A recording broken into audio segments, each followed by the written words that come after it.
Good evening and welcome to the Channel Studios here in London with your international news around the world in 5.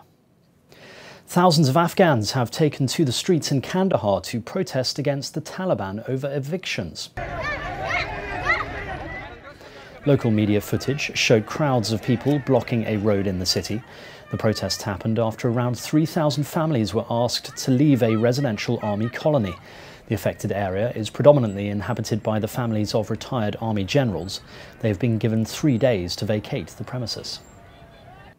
Californian voters go to the polls today to decide whether Democrat Gavin Newsom will become the third state governor in US history to be recalled from office. We may have defeated Donald Trump, but we have not defeated Trumpism. Frustration over Newsom's handling of the pandemic has fueled a Republican-led effort to remove him as governor before the end of his term. He now faces 46 challengers on the ballot, but polls show him comfortably in the lead.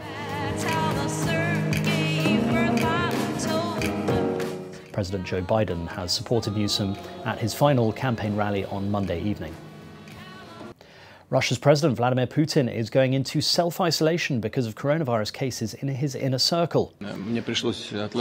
A Kremlin spokesman confirmed that Mr. Putin has not tested positive himself but will be ceasing in-person meetings. He had attended several public events on Monday when he met with Russian Paralympians, attended military exercises conducted in coordination with Belarus, and held talks with the Syrian president. Mr. Putin has been fully vaccinated with the Russian COVID-19 vaccine Sputnik V.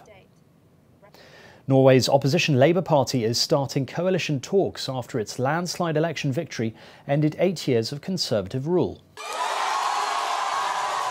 Climate change is expected to be central in those discussions. Labour's leader Støre must address voters' concerns over global warming and the country's dependence on oil exports. A prominent member of the Rwandan refugee community in Mozambique who had told police there was a plot to kill him has been shot dead.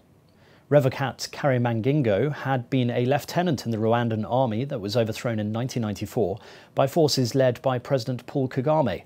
The Rwandan government has been accused of targeting opponents living abroad. It has consistently denied the allegations. The UK is to delay introducing post-Brexit checks on food and farming imports to England, Scotland and Wales, blaming COVID-19 disruption and pressures on global supply chains. Measures which were expected to come in next month will now be introduced in January and July next year. A business group called the delays sensible, but called for more certainty on future inspections. The EU has implemented full checks on UK goods since the start of this year. The UK's famous rocky landmark, Stonehenge, is undergoing its first major repairs in 60 years. Laser scans had detected some erosion in the horizontal stones which have laid across the tops of the vertical stones for the last 5,000 years. Scaffolding will be erected so that workers can reach the top and replace the deteriorating mortar. The work on the prehistoric monument is expected to take about 2 weeks. And finally, the man known as the French Elvis has been honoured in Paris.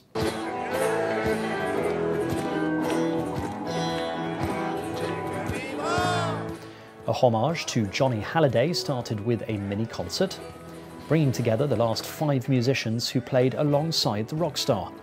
They were joined by 150 bikers who had escorted Johnny's coffin down the Champs-Élysées in 2017.